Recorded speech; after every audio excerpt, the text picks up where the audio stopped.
This committee meeting to order. But first, we're going to go into recess because I have two council members that are about 5 or 10 minutes out, and I want to make sure that we all hear the same thing, so there's no questions. So we're going to recess until they get here. I'm going to give them about 5 or 10 minutes. Is that okay? So we're recessed.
Call this Finance Committee of the Whole to order.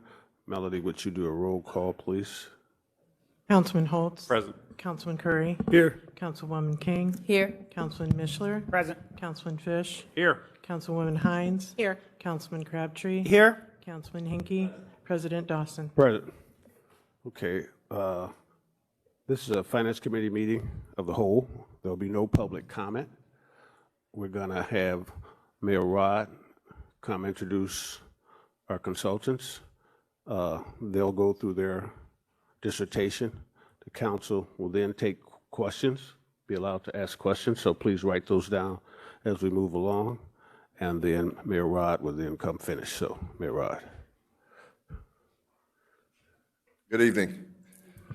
Good evening. I'd like to introduce Jason Simler and Jeff Rao with Baker and Tilley. As you well know, I had a press conference yesterday regarding the impact of SEA1 with the city or to the city. And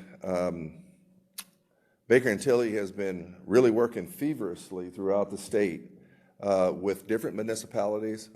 We had, as you well know, a mayor's conference last week, and each one of them had SEA1 at the top of the list of concerns and/or how we can work constructively to determine how to deal with the impact of it. So Baker and Tilley has been giving presentations and working with different municipalities in order to understand their specific challenges through this, and at the same time working and will continue to work to hearten some of these estimates that they will give you today, especially as it relates to local income tax. So with that said, I'll let them give you a rundown or a presentation that they've already given the administration regarding this legislation. Jason?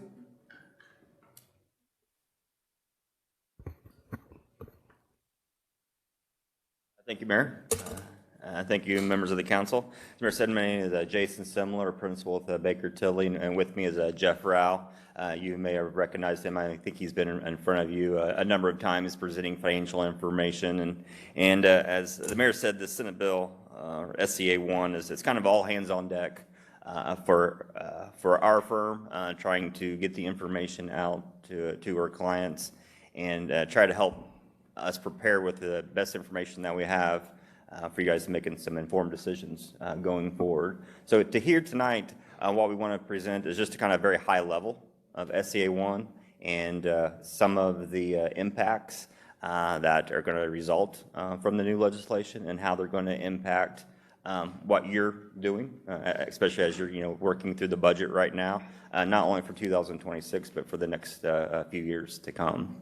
So again, we put together this PowerPoint presentation. You all should have a copy in front of you. I'd like to go through this, and then we can answer questions at the end. The first page, I kind of wanted to go back a little bit and talk about circuit breaker caps. You probably have heard about those for years now. They've been in law since 2008. But I think it's good to kind of rehash or remind ourselves what those are, because they're critical on how we collect our revenue or how much we collect and what we have available for our budgets. So if you remember, circuit breaker caps, there's a 1% cap, 2% cap, and 3% cap, and it's all dependent upon the property tax classification. So if you're a homeowner, you're capped at 1%. What that means is if your assessed value in your house is $200,000, you're not going to pay more than $2,000 in property taxes. Doesn't matter what the tax rate is, how high it goes up, doesn't matter how high your property tax bill is, excluding referendums for schools and others, you'll pay no more than 1% of your gross assessed value. And the goal was to try to keep property taxes low at a manageable level. There's also what we call 2% cap. Those taxpayers that fall within that classification is agricultural land, rental property, or apartments, or senior assisted living. Those all are capped at 2%. And then the final cap is at 3%, and that's really everything else, all your commercial and industrial your utility property. They'll pay no more than 3% of what their gross assessed value is. So we talked about gross assessed value and net assessed value and turn the page. That's important because you probably received your Form 11s for your homesteads, your houses a few months ago, and that had what the gross assessed value of your house was. That's not necessarily what you're going to pay taxes on, because when you get your gross assessed value, you currently get deductions and exemptions. So in 2025, we receive a $48,000 standard deduction. So let's say you have a $100,000 house, a gross assessed value house, you reduce that by $48,000. And then we got an additional 37.5% credit, supplemental homestead deduction. So for a house that assessed at $100,000, you're really only paying taxes on about $32,000 of that assessed value. Again, it was another deduction benefit to homeowners to try to keep property taxes low. So that's what your 2025 tax bill was based upon. Going forward with the SCA 1, they're changing those deductions. As you can see on this page, in 2026, the standard deduction stays the same. It's $48,000, but the supplemental deduction increases from 37.5% to 40%. So we're going to get a larger deduction on our homestead. And then on top of that, once the tax bill is calculated, we'll get an additional credit equal to the lesser of $300 or 10% of your tax bill. So let's say that in my example where a $200,000 house, you won't pay more than $2,000. Now under SCA 1, you'll get $200 credit after that. So you'll pay $1,800. And again, that's because of SCA 1, one of the goals of the legislation was to reduce property taxes. And they're going through that through these methods of increasing deductions for taxpayers. And then there's some additional credits for those over 65 and older, and then disability homeowners if you meet certain criteria. So those are additional credits that if you apply and are eligible, you'll receive that you don't currently are able to get. But as you can see, in 2027, 2031, the standard deduction goes away by 2031, but the supplemental deduction increases to 66.7%. So basically, you're going to get 2/3 of your assessment will be exempt from property taxes, along with the supplemental 10% credit that you get after the property taxes are calculated. So if you go to page 4, we did kind of an illustration on what that would look like. We looked on Zillow and looked at the average home value in the state of Indiana is about $240,000. So if you look at 2025 and how the assessed value is calculated, once you take out the $48,000 and the supplemental homestead, you're actually paying taxes on about $120,000 of that $240,000 gross assessed value. You jump to 2021, once the SCA 1's fully implemented, now you're only paying taxes on $80,000 of that $240,000. So again, great for the taxpayer because it's going to reduce the amount of assessment that they have to pay taxes on. Not so great for the tax base of the city and the county and the schools and libraries and townships, because I'll be saying this throughout the presentation, a decrease in tax base means an increase in tax rates and an increase in circuit breaker losses. Because again, as we talked about the first slide, it doesn't matter how much your tax rate goes up. You're not going to pay more than the 1%, 2%, or 3% caps. So under this scenario, we're losing about 66% of the assessed value on this house. So you can kind of think over time how that could really eat at the tax base of the city. So that was the 1% homestead taxpayers. Through SCA 1, the legislators also gave tax benefits, those hitting the 2% caps on the next page. Right now, unless you give the taxpayer a tax abatement, they pay taxes on 100% of their assessment. They currently don't receive any deductions or exemptions. So if you have an apartment building and it assesses for $10 million, they pay taxes on the $10 million assessment, unless there's a tax abatement granted. Well, under SEA 1, starting next year, they're going to start receiving deductions that they never had received before.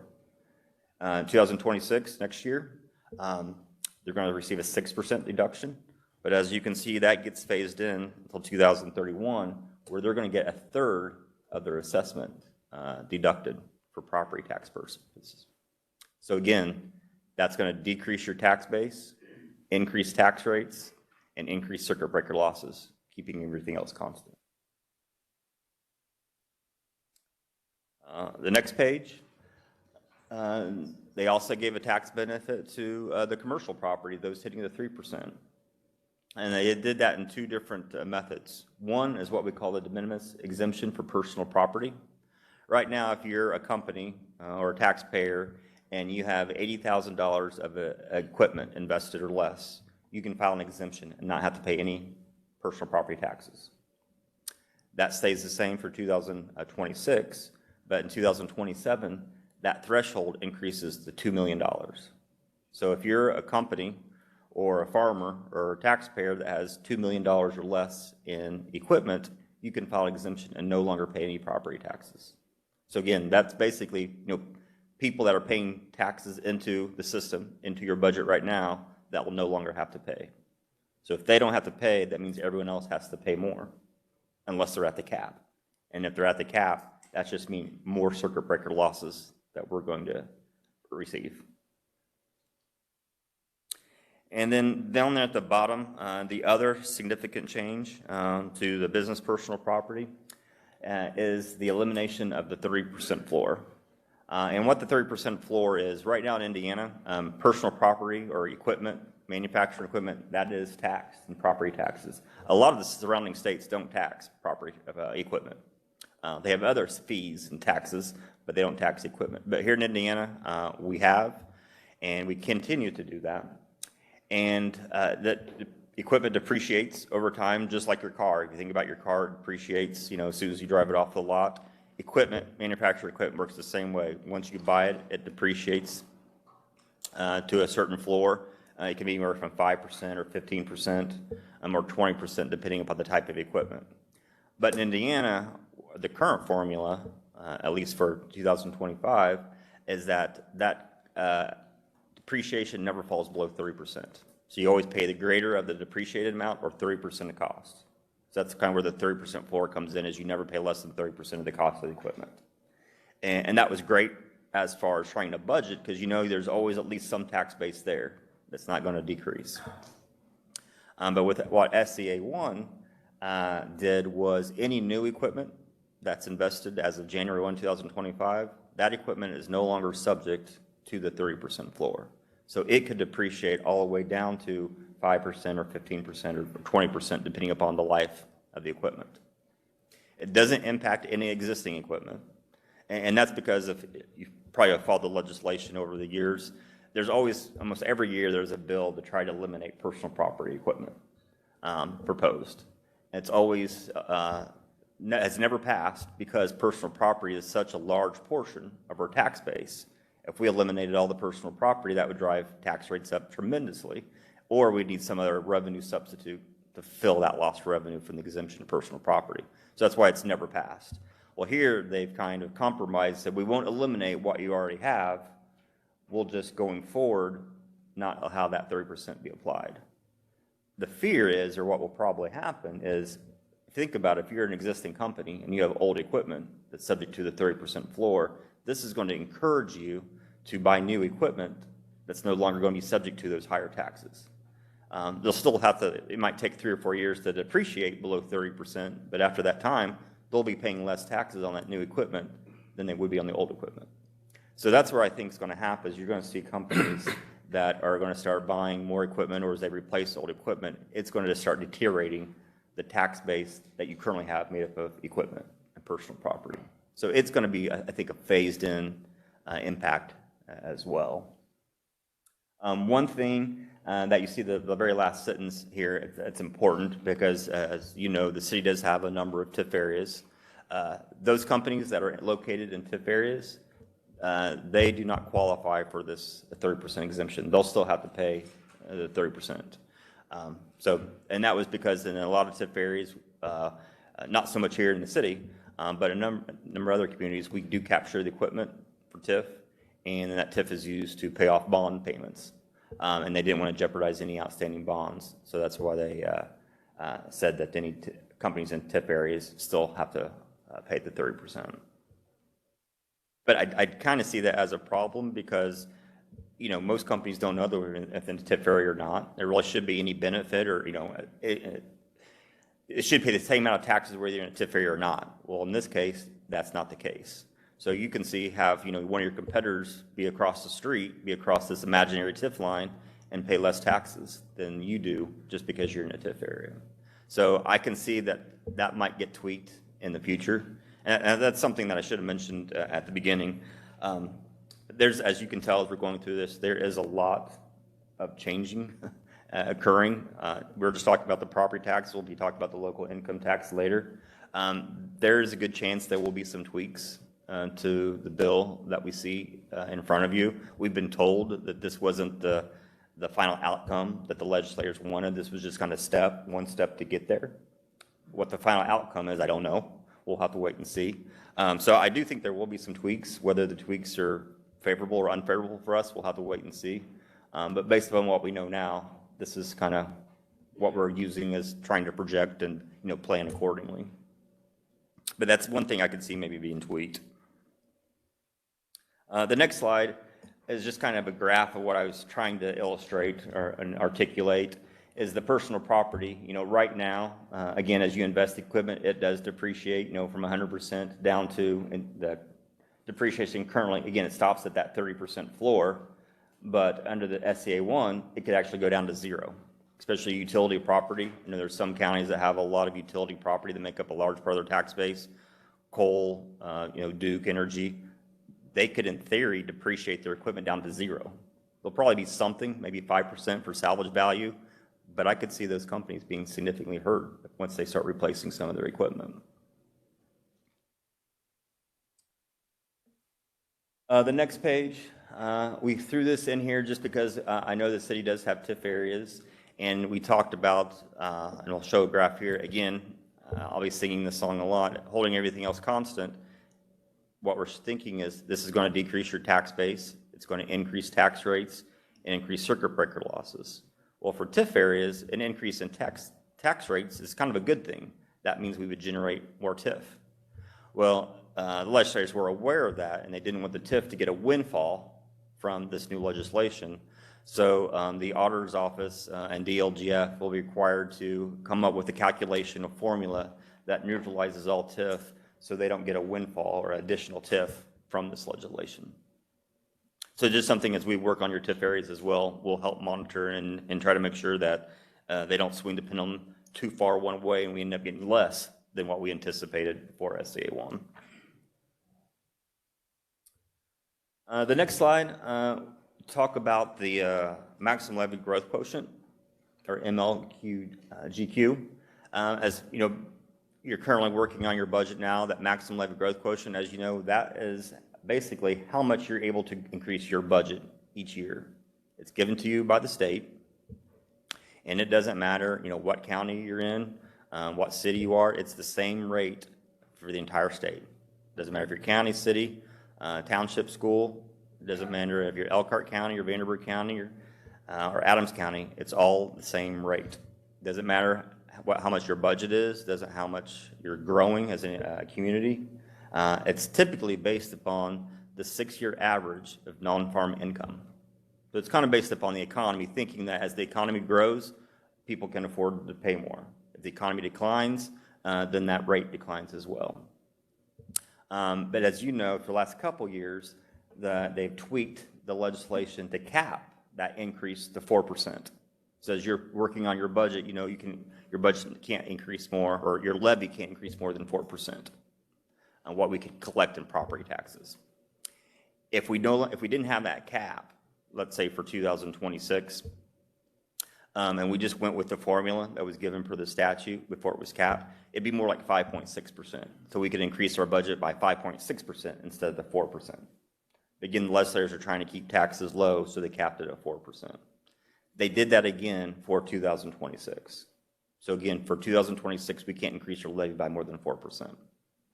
If our budget increases by more than that, we can increase our budget by more than that, but then we're going to have to start eating into our cash reserves because we can't collect a penny more than that maximum levy growth quotient.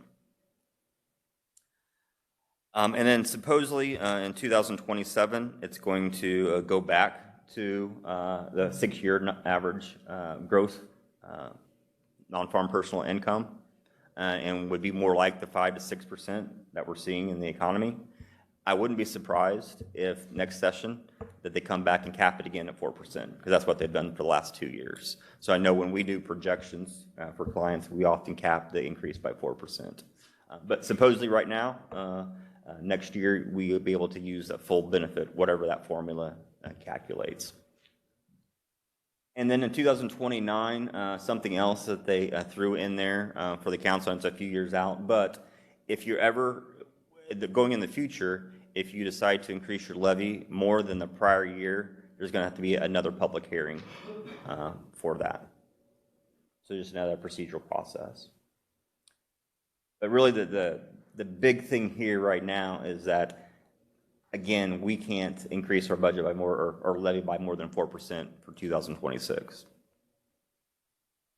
Hopefully in 2027 they don't tweak it and allow us to get back to the regular formula, which will be more like 5%, between 5 and 6%. For the next couple of slides, I tried to illustrate what everything that I just talked about really means to the city. These are just illustration numbers, just to kind of prove the point on how everything kind of works together. So the top part of this slide, this is actual numbers though for the city. So on your left, those are the actual funds. So for instance, the general fund, you did have a certified levy of about $39.3 million. Your tax base for 2025 was $3.4 billion, and you had to levy a tax rate of $1.13 to be able to fund that budget of $39 million.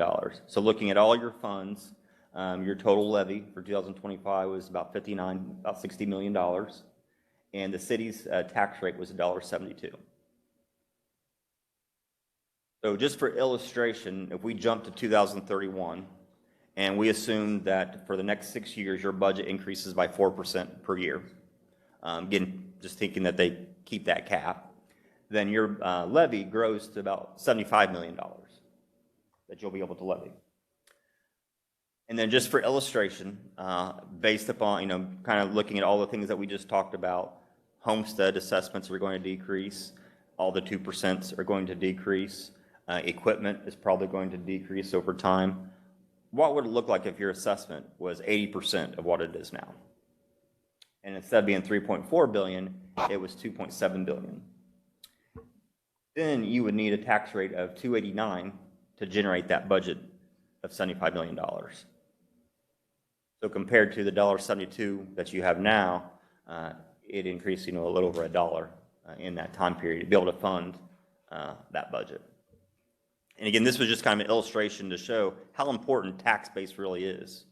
We work with the Redevelopment Commission, and that's one of our goals for, economic development and redevelopment is to try to spur growth to increase your tax base, to try to keep tax rates low. So this is just kind of illustrating, how that math works between the budget and assessments. Because it's not always because your budget is increasing that tax rates go up. It could be because your tax base is going down. And that's what we're fearing that Senate Bill 1 will cause, is a decrease in tax base, which will cause increase in tax rates and then increase in circuit breaker losses. In the next slide, I probably should have put this at the very beginning because I've been saying it all night. Again, this is just kind of a reminder.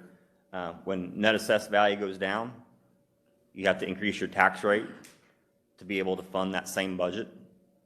But when you're at the cap, that's just going to increase circuit breaker losses and then decreases the amount of levy that you have to fund your budget every year. Something we did look at was the tax base of your county, of your city, because that's one thing that makes this bill so difficult to try to show the impacts of, because every community is going to be treated or looked at differently, because it's all going to be dependent upon your tax base and what your current tax rates are. So for the city, right now in 2025, 16% of your assessment is made up of that 1%. So as I talked about in an earlier slide, we're going to see about 33% of that go away. So based upon 2025 numbers, so that's a $227 million decrease in your tax base because of those additional deductions that we talked about, the homesteads are going to receive. The 2%, that also makes up about 16%. Again, so that's about 34% of that assessment's going away because of the additional deductions.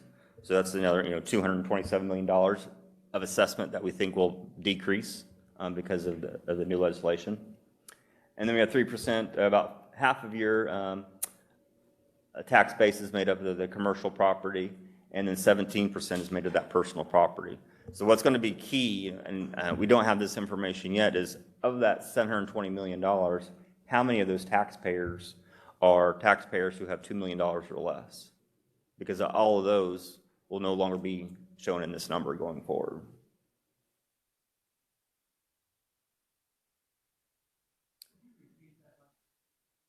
Yeah, the taxpayers who have made investments of $2 million or less in equipment, they'll be able to file an exemption and no longer have to pay taxes. So right now, they're part of that $720 million tax base. But in 2027, they'll be eliminated from your calculation for your total.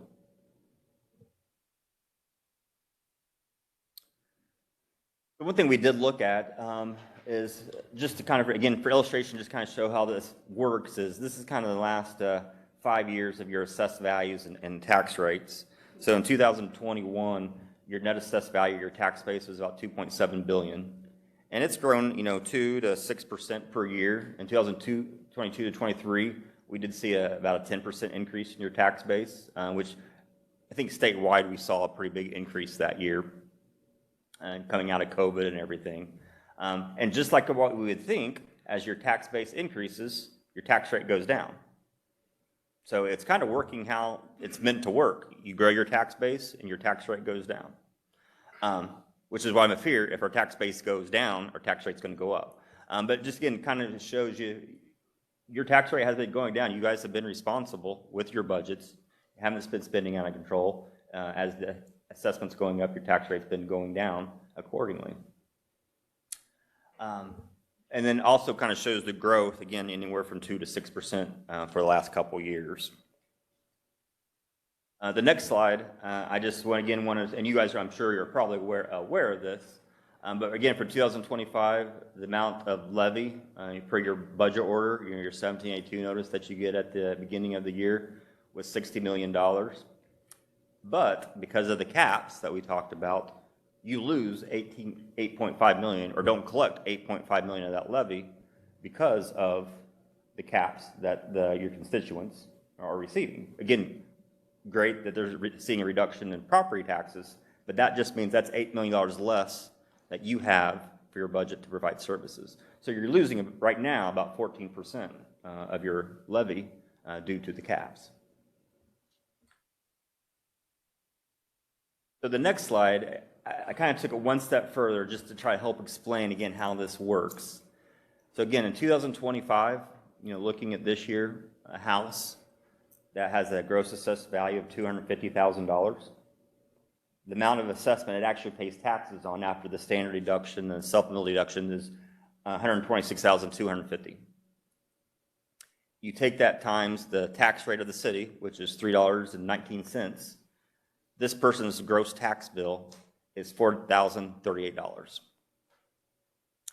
Right now, the county has a local income tax in place where some of that revenue is used to help reduce property taxes. So right now, that's for this taxpayer, they get a $316 credit from that local income tax. Again, this taxpayer, it's not going to pay more than $2,500 because 1% of the gross assessed value is that amount. So it's going to get a credit of $1,220 referendum rate. So any referendum rate taxes is above the circuit breaker. So they do have to pay $29 above the 1% cap. So in 2025, they pay $2,529 in property taxes. I'll jump to 2031. That same $250,000 house with the additional deductions that are in place, now what they pay taxes on is only $83,250. Again, for illustration, I just showed, okay, what happens if the tax rate goes up 50% because of everything that we just talked about, the decrease in tax base. And now the tax rate of the city taxing district is $4.89. Their gross tax bill is, it's actually just a little bit more, $4,071. And we'll talk about this here in a minute. Something else with Senate Bill 1, or SCA 1, is all the local income taxes that we know about are going to be gone in 2028. So there'll no longer be that PTRC credit that they get. So now we'll have to give them a credit of $1,571 to keep them at that 2% threshold or 1% threshold. They still have to pay $24 more for the school referendum. So their tax bill before the supplemental homestead credit is $2,524. Plus they get a 10% credit with SCA 1. So their tax bill is $2,272 with SCA 1. So the tax bill, or the taxpayer, they'll see a reduction in their tax bill of $257. So again, that's what the legislators, were trying to accomplish by reducing the amount of property taxes that taxpayers pay. So they did accomplish that. But the one thing that I'll show you in the next slide is it's going to be a cost to us because now there's larger credits. One thing I do want to say, because one thing that has come up in prior meetings is, they're saying, well, your house is $250,000 in 2025, and you're assuming it doesn't change for 6 years. I did that for a couple reasons. One, just to try to keep the math and simple. But also what I'm hearing from some assessors and some counties is, as you all know, we've seen homesteads increase quite a bit over the last couple years. That's probably not going to continue. And if anything, if the economy takes a downturn, we could see home values go down sometime in the near future. So again, I kept it constant for one, just to try to keep the math easy. But also, I don't think we can keep assuming that assessments are going to keep growing up 6%, every year. So the next slide, again, showing the circuit breaker cap, and this is where I think this is really, my whole point is where I think this is really going to impact the city, is again in 2025, that $250,000 taxpayer, they received a credit of $1,222. Again, that's a credit to them, lost revenue to us. Of that, the city loses $666 from that taxpayer. In 2031, their credit, the circuit breaker cap credit plus the additional credit, that 10%, is now at $1,823. So now we're going to lose a little over $1,000 from that taxpayer.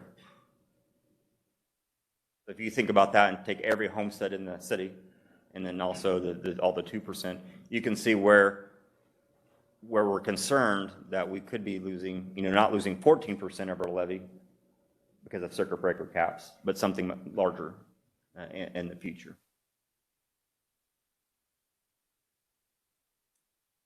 The next slide, or next couple of slides, that has to do with the changes in property taxes. I know it sounds like doom and gloom, and I apologize, but I'm just the messenger. And I've been asked before, do I have any good news? And I guess the only two pieces of good news I can say so far is one, we do get a 4% increase in the levy for our budget this year. And I say that's good news is because one of the proposed bills was there was a 0% growth for 2026 and 1% in 2027. So that's good news that we get at least 4%. I guess the other good news is this is going to be phased in, as you saw, from 2026 to 2031. So I don't think 2026, next year will be hit as hard. But once we start getting to 2028, 2029, as things stand, I think that's where we're going to see some significant impacts, potentially to the amount of revenue we collect. The next section is talking about local income tax, because those who've been around a long time, or even just a couple of years, the property taxes, they kind of took that and shook that up. For local income taxes, they basically just threw it out and started over. So right now, as you know, the county has adopted four local income taxes. The certified shares, which goes into your general fund, helps fund your general fund. You have the public safety tax, and then you have the economic development or seeded or edit tax.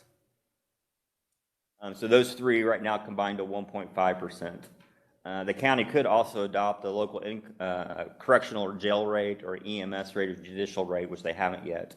All those rates combined can't be more than 2.5% under current law. So right now, you have if you add the certified shares, public safety, and edit, that adds up to 1.5. So you have 1 point of cushion capacity to adopt. And then that property tax relief that I talked about that homeowners get, that's 0.25%. You go up to 1.25 if you wanted to. So your total tax rate is 1.75%. So right now, if you turn the page, of the certified shares, public safety, and economic development, you collect about $34.9 million. That's what you were certified this year. Of that,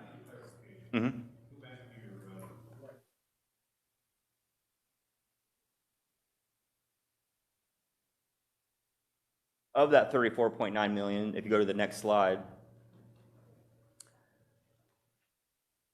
21 million, 21.5, almost 21.6 million is certified shares. Again, that goes to fund your general fund budget. 6.6 million goes into your public safety fund, and then 6.6 goes into your economic development fund. That's for 2025, and that's for 2026 and 2027, unless the county council decides to adopt a different rate and make a change. Starting in 2028 with SCA 1, all those funds that we previously talked about, they no longer exist. There'll no longer be a certified shares fund. There'll no longer be a public safety. There'll no longer be edit. It'll just be one city fund and then one county fund. Right now, the county council can decide whether to adopt a local income tax rate and how much. Starting in 2028, and when they do that, then it all gets divvied up between the cities and towns or the townships and libraries and schools, depending on what rate they adopt. In 2028, as I mentioned, all those funds go away, and the city will have its own rate up to 1.2% that the city council will be able to choose if they want to adopt it and at how much. And you get to keep 100% of it. And the county will have its own rate that it can adopt, and it will get to keep 100% of its revenue. And there's some other funds that are lit rates that the county can adopt and can give to cities under 3,500 or to townships or fire districts. So the good news is now you have a little bit more control because you get to control. You're not dependent upon the county, whether you want to increase the rate or not, based upon your needs. So you have some flexibility in that. Right now, if the county adopts a rate, it stays in place and doesn't change unless the county comes back and has another public hearing to change it. Under SCA 1, every year you'll have to make a decision on what you want that rate to be. So in 2027, it will be part of your budget responsibilities is to decide, do you want a local income tax rate and how much for the next budget? See them. And because it's just a city local income tax rate, only the taxpayers that live in the city of Elkhart will pay this amount. So that's also key too, because right now, whatever rate the county adopts, everyone in the county pays that same rate. But going forward in 2028, you're going to have people in the county paying different local income tax rates, because the people who live in the city of Elkhart will have the city lit rate and they'll have the county lit rate, whatever they decide to adopt. So that will also be something that's different than the current structure that we have now. One other benefit that for the local income tax right now is, I mentioned the three funds that you have right now. They're in three funds. the general fund, public safety, and edit. Public safety can only be used for public safety type expenses, which is pretty broad, but it's still restrictive. This 1.2, it will all go into the general fund, and it can be used for any legal purpose of the city. So it does give you some more flexibility from that front as well.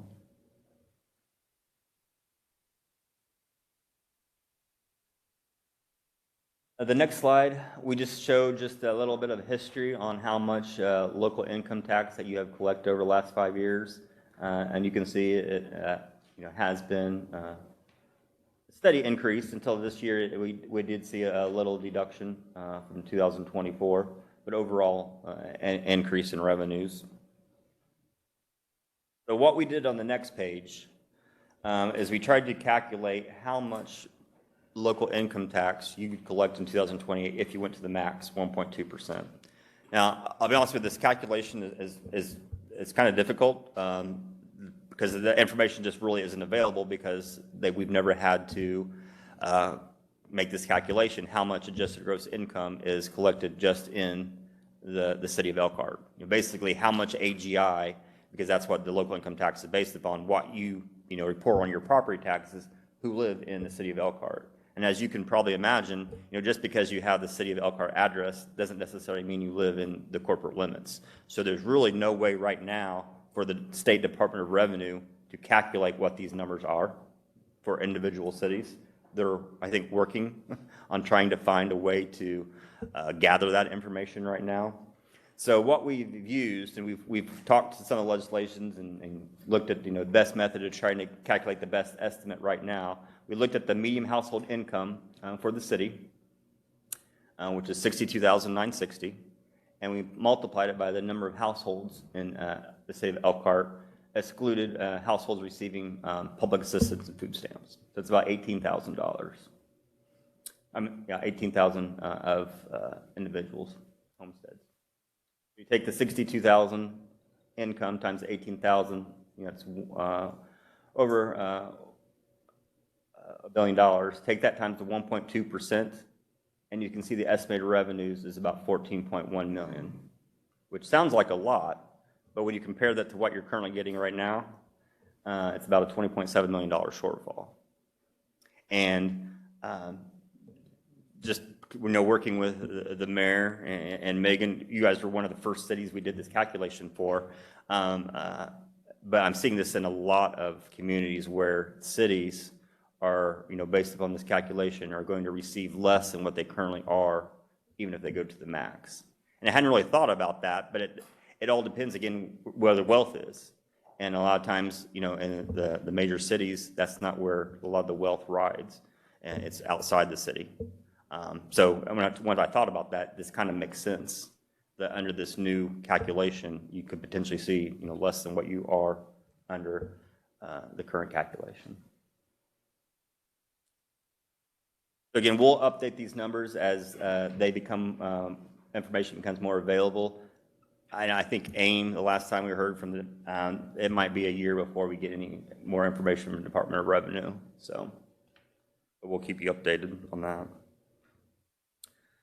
The next page, again, kind of look out in the future, but just wanted to bring this up because right now, the county, if they wanted to make a change, they have till October 31st each year to make a change to local income tax, and that comes effective the next year.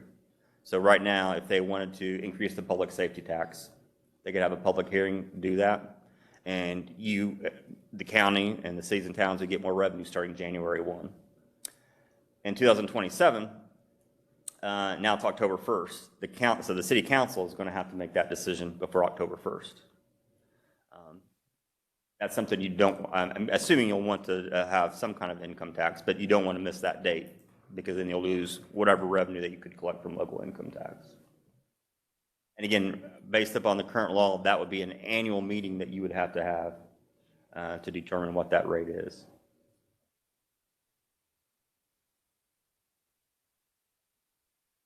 The next schedule, kind of skipping now to road funding, that has also been a pretty hot topic amongst communities, especially cities and towns, with HEA 1461, and that has a lot to do with the community crossings. I know a lot of communities take advantage of that matching opportunity. A couple of things that changed there is one, they did reduce the local match from 25% to 20%. But the big thing that we're seeing is now there's two buckets of money. I think there's less money allocated towards the community crossings. But there was a second bucket that is available to communities, but the only way you are eligible to apply for that second bucket of funding is if you adopt a wheel tax. So it's kind of encouraging communities or cities specifically to adopt a wheel tax. And same thing, kind of like the local income tax. And I think, the county has a wheel tax now that you receive some money. So if the city were to adopt a wheel tax, I know that's, talking to the mayor's conference, that's one of the concerns is now you're going to have people in the city paying a city wheel tax and a county wheel tax. But if you want to be eligible for that second bucket of funding, one of the requirements is that you have a wheel tax in place. And that's something that that deadline right now is August 1. So if you wanted to have a wheel tax in place for 2026, you'd have to adopt that by the end of the month.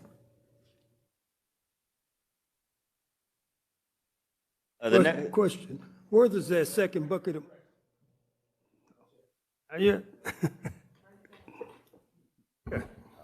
The next schedule, we just, Jeff can maybe talk more about this, but we just kind of put this slide just to kind of show, comparative utility rates. Just, again, being your financial advisors and kind of looking out for you and showing your concerns, these things that we're showing, it does look like there's a very significant or great potential that we could see collecting less revenues in the future than what we're currently collecting now. And, looking at, and I don't have to tell you, you guys know this better than I do, looking at the budgets, you can see just, looking at utility rates, how much they're increasing, per year. That was one of my, concerns is, even if we could grow by 4% a year, that's not even keeping up with inflation. That's not even keeping up with your increased health costs, not keeping up with your utility costs. So that's kind of what this graph is just trying to show, how much has increased over that time period. So something else that we were asked to put together is, what we're hearing throughout the state and through other communities are, okay, I kind of told you, here's the maybe not so good news, what potentially could be coming down the pipeline, what can we do to counteract this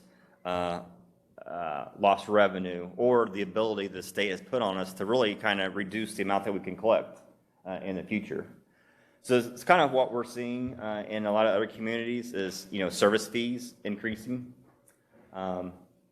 Local wheel tax, we're doing a lot of calculations, and I'll show you a number here. We kind of calculate on how much the city could generate from adopting a wheel tax. We're seeing a lot of communities look at that now. The municipal income tax, that's going to be something that you have to seriously consider when the time approaches. Food and beverage tax, that's special legislation. A number of communities have it, mostly counties, but there are some cities that have it as well. That is special legislation, so you do have to go to, get legislative support and have a bill passed that allows you to have a food and beverage tax in place for your community. There were a couple that were passed in last session that I know one city, I think just last month, adopted it. So and now we're running a number of numbers on that for cities. So I think that's, again, trying to make up for the lost revenue in any way that you can. That's one option that a number of our communities are looking at.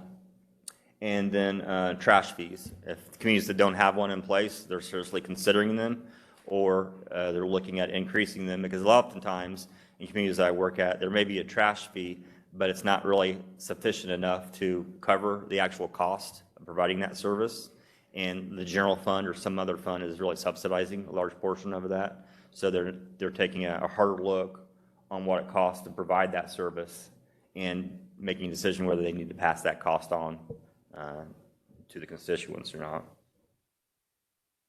Budget restrictions and prioritization, that's nothing new for this group. And it's something you guys, look at every year. Again, trying to do more with less.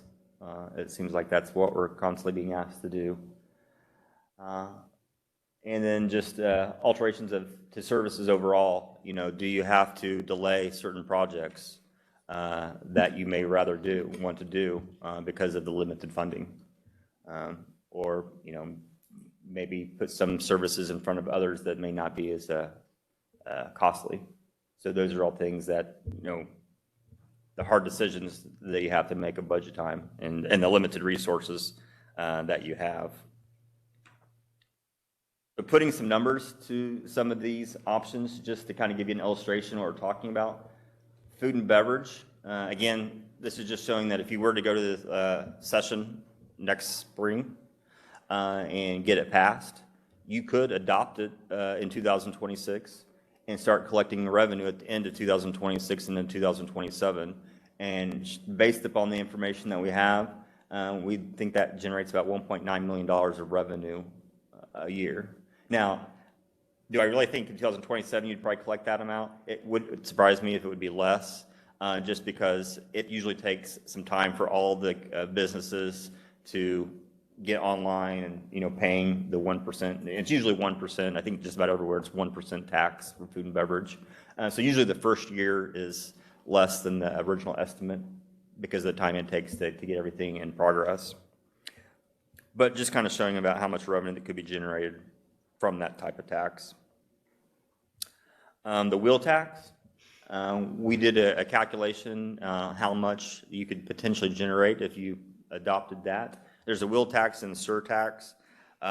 We just assumed the maximum rate, which is $25 and $40. If you went to the max, you could generate an extra $1.3 million in revenue a year, potentially.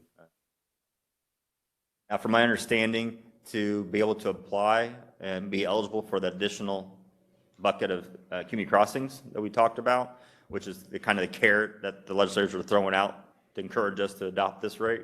From my understanding is you don't have to adopt the max. You can adopt as long as you have the wheel tax in place. But the minimums are $7.50 and $5. So there are some minimum thresholds. But I don't believe you have to go to the max if you don't want to. And just kind of a comparison, if you did the minimum, then you're looking at about $375,000 a year in revenue compared to the 1.3 if you go to the max. And then some trash fees, based upon some information that we received from city officials, that could potentially generate, $1.2 million a year in revenue. And of course, these are all decisions that, you guys would make. These are just kind of illustrations just to show what possibilities there are and kind of what other communities are looking at as well. And then again, the local income tax, as we previously talked about, if you were to adopt that and go to the max 1.2 million, we're looking at about $14 million a year in revenue. So the next slide, I tried to kind of summarize kind of what we talked about. Again, assuming that your maximum levy growth can increase by 4% per year. So in 2026, that's an extra $2.3 million in revenue that you could collect from the growth quotient, just at 4%.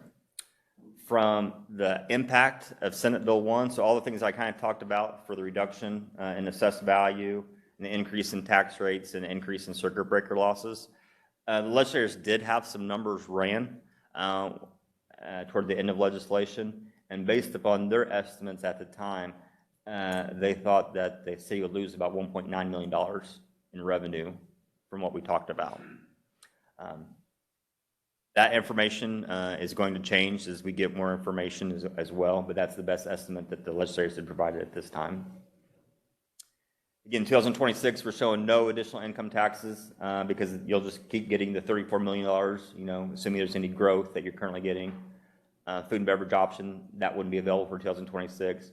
But just showing to help offset that, $1.8 million loss in revenue, and also look at, other budget needs. the 1.3 million in wheel tax, 1.2 million in trash fees. What is key here, as you can see, the estimated property tax loss from Senate Bill 1 for legislative services, that number grows. 1.9 million in 2026, $2.7 million loss in 2027, and you can see a $6 million loss in 2028. And a large part of that is because if you remember that PTRC, that property tax replacement credit that helps reduce property taxes, that goes away in 28.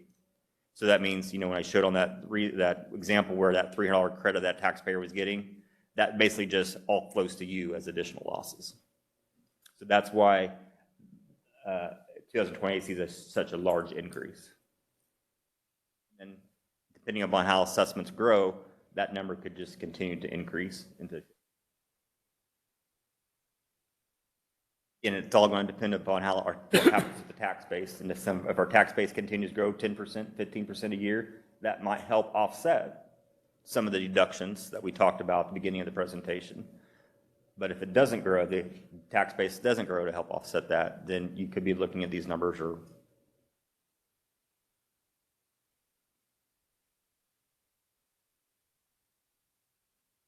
the next page, just, kind of next steps. Again, just continue looking at SCA 1, again, and the impacts, especially as more data becomes available. As I mentioned through it, some of the data is kind of limited.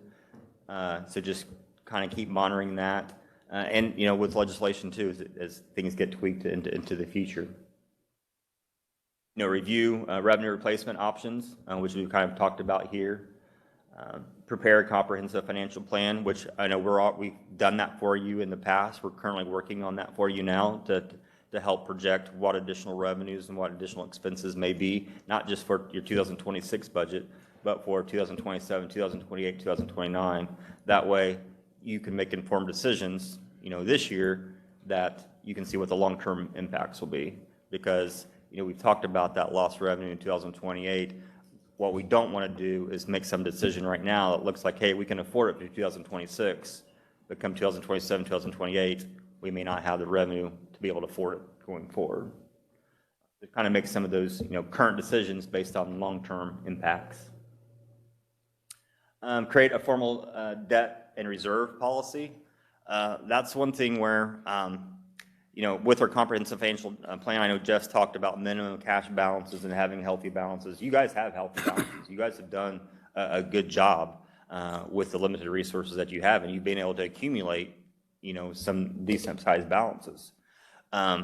With us relying less on property taxes and going more towards income taxes and other services, other fees, which is what I think the legislators, that's one of the goals, was again, reduce property taxes and force us to look at other options. The fear from my perspective is those other options are more volatile. And I don't have to tell you guys that. I mean, Elkhart County, Elkhart, you think about, what your economy is made up of. When the economy goes bad, you guys are the first ones to get hit. And you guys are take the longest to recover. So having those healthy balances and those reserve policies, I think are going to be more important than ever, because we're going to be more dependent upon more volatile revenues. Because the property taxes, they're pretty constant. They're pretty reliable. And you see that in the bond market and other things. But once we start looking at other services, we want to keep that in mind when we're looking at our cash flow and our balances. And consider budget restructuring and reductions, which again, I know that's something that you guys continue to do every year, but just becomes even more important as you're looking at your budget and trying to prioritize the services that you want to fund and projects that you want to fund. That's the end of my happy presentation. I was going to say, and now the good news is. Well, I tried to put there in the middle. Yeah, okay. Well, we're going to start with questions, and since Dwight was so eager to have something, and then we'll go from Dwight to Brett, and we'll work our way around. Dwight. Thank you for being here and describing the state SB1 as a great big blackmail scheme or a Ponzi scheme, whatever you want to use. But I see a lot of problems developing I want to, first of all, address the greater conversation in the city, in the state, because I've been watching a lot of bulletin boards from people around the state and other municipalities, and we've got 569 cities and towns, I think. I don't see any benefit from this for cities and towns. Everybody's going to take the hit. So what's the greater conversation saying? Are they going to adjust at the state level and give us some relief here? Because this is kind of silly, in my mind. Yeah, I know I'm putting you on the spot, but boy, we've got a crowd here that pay taxes, and they're going to have to, I think what you said toward the end was really the big thing. It's affecting bond markets. Goodness gracious. People are going to move out of Indiana with this sort of thing. They're going to move out of Elkhart. I think we can weather the storm. We're good managers here. We've done really good work, the mayor and the city council, but Dr. White, is there a question in there that he can answer? Because I'm a, you know, he's yeah. yeah, I okay, think- so I'll find a question here. Mr. Curry. Thank you. Forgive me for trying to interrupt, No but problem, Mr. Curry. I had a question for Jason right then and there, but I'll ask it now. You were talking about that second bucket of money that we could actually get part of if we pass a wheel tax. Now, where does that second bucket of money come from? It's from the state. It's part of the community crossings fund. It's just another separate bucket that they have. Where do they get it from? Us? Do you know where the money came from, Jeff? Sure. I'm not sure where the funds came from the state. I can find out for you, I think, but I don't know that right offhand. Because it's concerning to me that they would, kind of twist our arm to pass a tax on the local people to get other monies to help our city. It just seemed like that's not the right thing to do, to force us into a corner that need to pass a tax on the local people when they gave the local people tax relief, property tax relief, and I think in your presentation it said people gonna save by what, $257, and then you're gonna turn it right around and take it back from them with a wheel tax and other things. So like Dwight was saying, this could be a wash where, the people really didn't gain anything. So why did they do it? Well, I think I have to ask your legislators, but I think part of the reason is because from what they're hearing is that property taxes are too high. And their goal was to reduce property taxes. And that, I think they're accomplishing that at the expense of the amount of revenue, because if you reduce property taxes, that means less money that we have. So they are forcing us to increase other taxes to be able to provide the same services or become more efficient or consolidate or do other things like that. So they are wanting the strong to survive, and I think the weak to consolidate or find something else. Mr. Mishler. Thank you. Thank you for your presentation. So I had a question about the TIF allocation area. On here it states if it was established prior to 2025. To my understanding, TIFs can be renewed of sorts. If that's the case, if they were originally created before 2025 and they're renewed again, how does that happen with this? They can't really be renewed once they're created. They can end, and then you could create a new TIF on where the And old that would one be a existed. start over for this. And that would start over. Okay. Yeah. Thank you. Drinky. I want to go down, and I appreciate the presentation. I think we could go to another level of depth.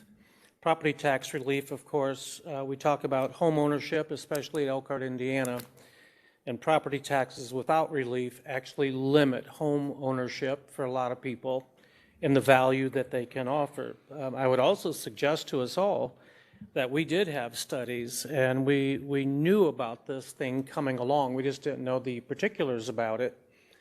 But Ball State did the study and talked about the less AV values of certain properties in certain segments of our city, holding back the overall net effect or the dilution effect of net AV.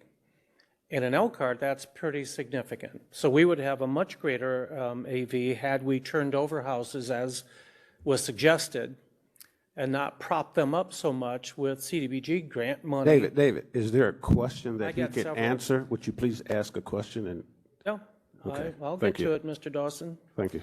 So it would seem as though the way forward, because people were questioning, why did the state do this? I'm giving you the suggested answers. So the problem with us, and it has been pointed out 2 years ago, I suppose, by Ball State, and it's a matter of, I would be interested in knowing the cost of delaying a plan to address SB1.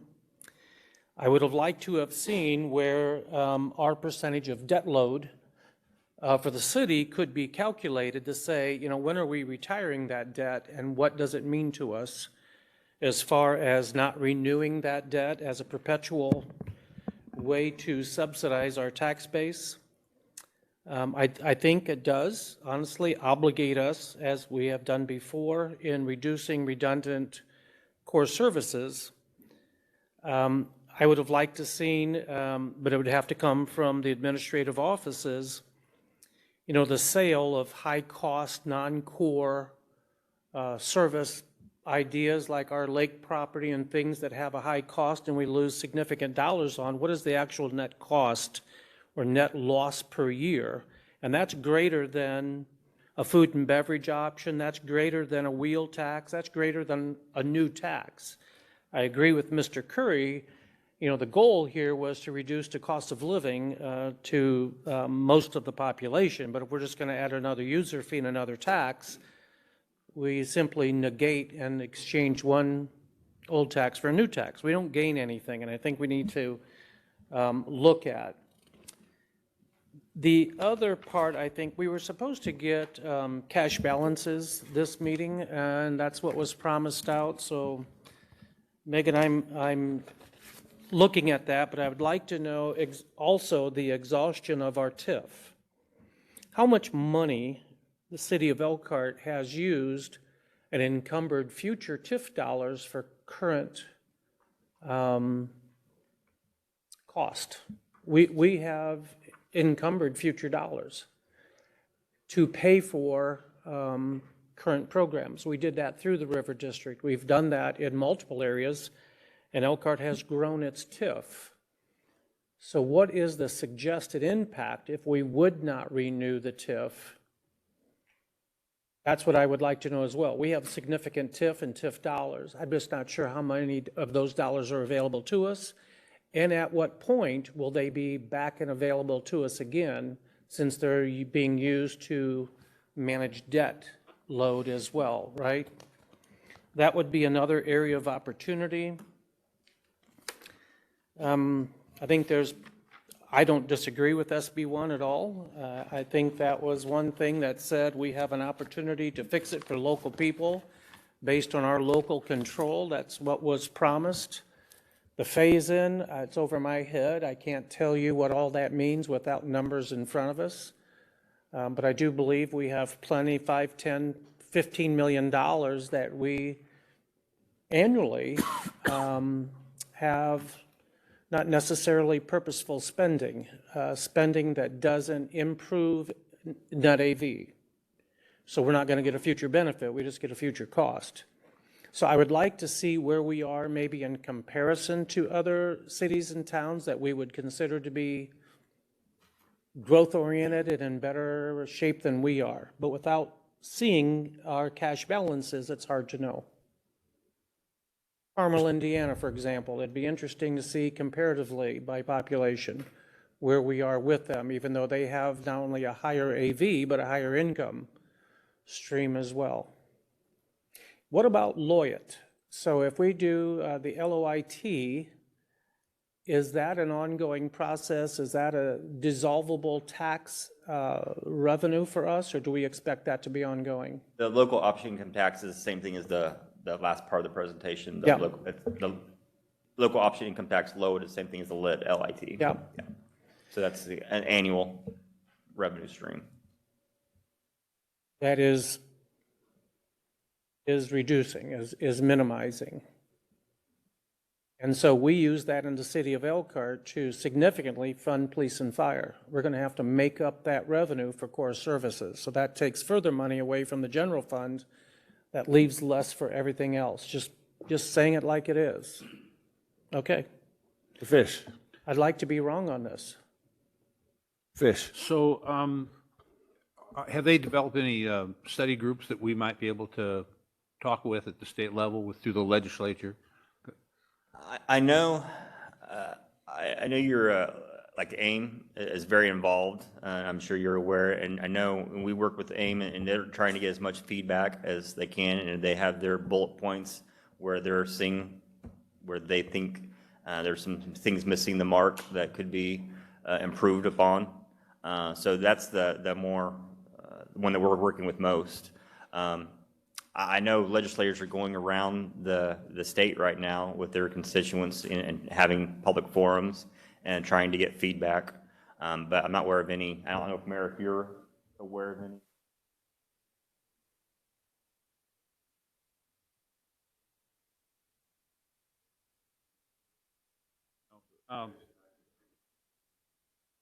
Thank you. I'm done. Mr. Mishler, I'm sorry, Mr. Holtz. Thank you for the presentation. Really appreciate it. I want to make sure I understand this. Our city taxpayers are currently paying the LOIT of 1.75%. I'm sorry, I'm pretty sure it's right. I mean, it was in here, I just had it up. And it seems like in 2028, based on logical, reasonable assumptions, those same city taxpayers might be paying 2.4%, 1.2 potentially for the county and then 1.2 for the city as well. There's actually, we haven't talked to the county, but they could actually pay up to 2.9% because Okay. the county also has the option to do the 1.2 if they go to the max. They have the option to levy a tax for townships, libraries, like other special districts, airports. That would get taxed on everyone in the county. And they also are able to levy a tax of 0.4% for like fire districts, fire territories. That would be also applied to everyone in the county. So your constituents live in the city could also be paying that part. So it's above the 1.2 that the county could do. So the city taxpayers would be paying a higher rate, what that rate may be. Essentially. But again, it's hard to know. Depends on what the city does and what the county does. But no one in the county can pay more than 2.9. Okay, and then assuming, it is somewhere in the vicinity of 2.4%, and really what I'm going on is the 1.2 in the city. We don't control what the county does, and they will do what they're going to do. That city taxpayer seems like they're paying more, but the city has revenue that's decreased by almost $21 million. I'm just restating in another way, all in one sentence, that hopefully is true. And we could reduce the losses of the city by increasing the wheel tax, food and beverage tax. Sorry, guys, what were the other couple options? Trash fee, and there's one more, I think. Yeah, I got the lit in there already. Service fees. I'm sorry. Everybody's looking. I appreciate it. But even if we did that, the losses to the city, and again, so the city does the maximum of everything. The losses, even those city taxpayers are now paying more fees, and higher LOIT rate. The city is still down about $14 million if I'm keeping track of everything. So it seems like SEA 1 may benefit people who are in the county but not in the city at the expense of people in the cities, taxpayers in the cities. And also city councils are going to take some tough votes, but I'm just looking at it from the taxpayer's point of view. Did I accurately depict your understanding of the situation we're in? Yeah, looking at the revenues that we shown here and the estimates, if you net those in 2027 or 2028, even if you went to the max on all those, you'd still see a negative. A big negative. I mean, negative 14 million, I think. Or yeah. Thank you. Thank you. Mr. Hinkie. So it seems, correct me here, it seems as though city taxpayers, to the point, could be a double tax. Can the county have a wheel tax, the city have a wheel tax, the city pays county, or is that expected to be divvied out because both of us would have an essential wheel tax. How is that split out? How would you see that differently? Right now, the county has a wheel tax, and the city gets a portion of that distribution. So the county could keep that in place, and the city would continue to keep what it's collecting now, and then the city could adopt an additional wheel tax that it would keep its 100%. Thereby double taxing for wheel tax, which was originally a gas tax, and it just goes on and on and on. So we're going to have to communicate with the county. But I do think, without just saying we need more money, as governments do, I do think our county has significant exchange of money. Now, we are getting the low end from the county, for example, 911. It's a huge fee that we get a pittance comparison to the collection, but we do the majority of the work of that fee. That would be interesting to say. You know, there's a $2 million piece right there. To the point, I think, that Alex was making, I caution us to add a bunch of fees and detract from the point of living in the city. You're supposed to get extra services. That's the point you come to the city. So if we add all the fees, why wouldn't we chase people out to the county? We're just shooting ourselves in the foot. Our job is to provide essential services at a realistic value so that living in the city becomes the desirable place to be. Not that you want to get away from it to protect your investment. As you well know, I've always advocated for the rich people because we count on their taxes, and this even proves it that much more. Sorry, but that's the way it is. I'd like to be one. That's just the fact of life. Big businesses, yep, love to have them here, and we abate and so on, but we can't to the cost now of the next 10 years of our revenue streams. I think we did okay with it. We just don't hold accountability, and I'm preaching to myself. Thank you very much, David. So I just look at the redundancy of taxes and what the county could do in addition to what the city could do, and we would penalize our people even that much more unless we negotiate with the county. Is that the expectation? Thank you. Mr. Mishler.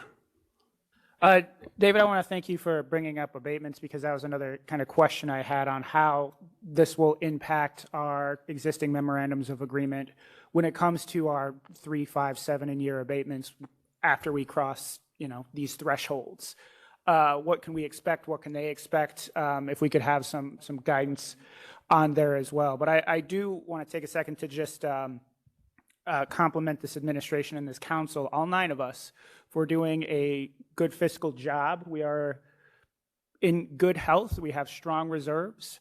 And I know the next few years we're going to have to make some hard decisions. But I trust that we will be able to do that together for the benefit of our community, our taxpayers, and our businesses that visit here. So I would love to see, as Councilman Henke was saying, some comparisons between existing cities of our kind of population size and AEV, just so we can kind of maybe communicate with them, see what they're doing, what's working, what's not working. We don't have to necessarily reinvent the wheel here. And if I could have a copy of this emailed to me as well, too, I would greatly appreciate that. Thank you. Thank you. I'd like to thank you for your presentation. Really do. And it's a shame that our legislators decided to punish us who, when our assessed value tax rate is going down, we're doing all these great things in the city, and they push this burden upon us. So while we have to make some hard decisions, I encourage, especially our citizens, to contact your legislators and let them know, what it is that our city is going through if this continues down this path. While we can create fees, which is the last thing we ever think about doing, we believe we can live on what we've been getting from you, and we've done a great job. We've had some great controllers to help us do that along the way. So I think we're going to have to say to our legislators, it's not broke. It doesn't need to be fixed. Not here in Elkhart, Indiana, anyway. We've done a great job of making sure our community is financially stable. We have a great credit rating. So if it's not broke, I don't know why they would fix it. But thank you again, Mayor. We'll close it out with you.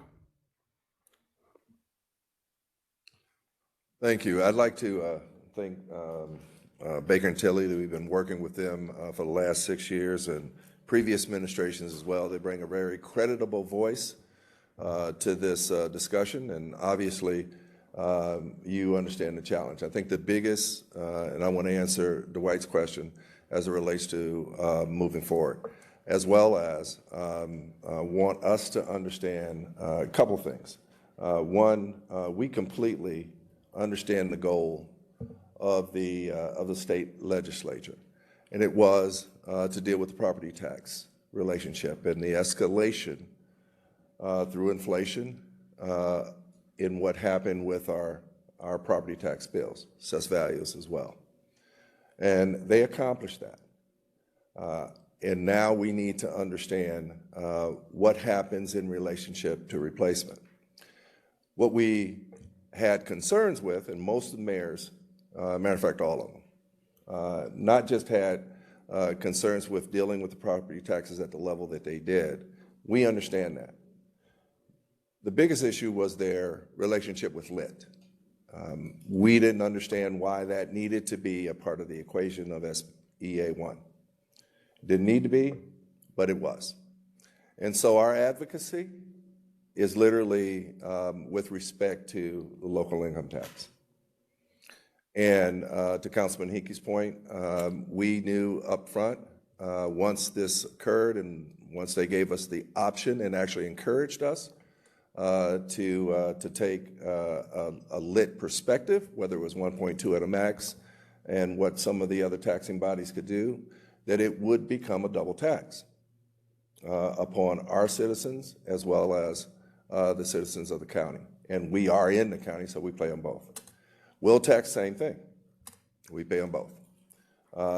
We thought either of those relationships were tough, and we would like to avoid them if indeed we can. So as we review our options, which we are working with different cities in order to see exactly what those options can be, we are having discussions with the county as well. We're going to revisit county and city meetings in order to ensure that we have a perspective moving forward. And we hope that we can lessen the burden, especially if it relates to a duplication of a tax.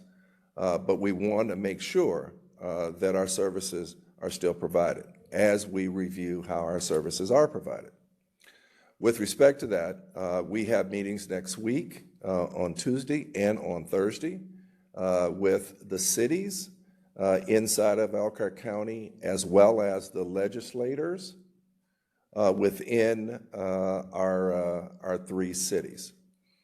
We will meet Thursday with Chairman Thompson, who was the architect of SEA1, and we thank Representative Joanna King for inviting him to a meeting with the city leaders as well as the county as well, and that's on Thursday. And so as we begin to grapple with this local income tax relationship, we want to make sure that our advocacy points are in sync with one another.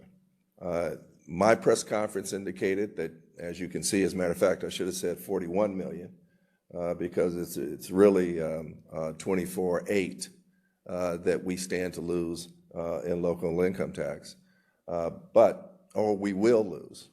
But the reenactment of any legislation beyond that is an action that's not in the city's control.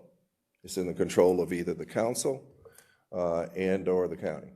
And so with that said, we will be looking at this in a very, very serious and sober way as we move forward, as we look at our budgets as well, which 2026 is right upon us. I want to, again, thank you for the work that you put in. Thank you for all of you being here as well. As we communicate these relationships moving forward, AIM is working with us from here to Rockport. Rockport is our southernmost city, who actually the mayor was here during ICOM. And AIM is setting up meetings with state legislators and mayors of cities, as well as, and AIM's county counterpart is also working with us as well throughout this entire, the next legislative session, which is a shorter one, as well as the following one as well. So next year, these tweaks, for the lack of a better word, to SEA 1, we're hopeful will deliver some optimistic news to where our direction could go by 2028. We believe that we're really strong headed into 26 and 27, based on the stewardship that we've talked about all along. Stewardship that the council has given and the way that we have managed our budgets moving forward. Our debt is light, our revenues are strong, and our balances are strong. And you will receive the report that you're looking for as it relates to cash balances. But thank you so much, and I appreciate it. And I'll keep you abreast as we move forward with any changes or adjustments that we are getting, but nothing is changed until it's voted on in the state legislature. Thank you, Mayor. Thank you again, Baker and Tilley. We are adjourned.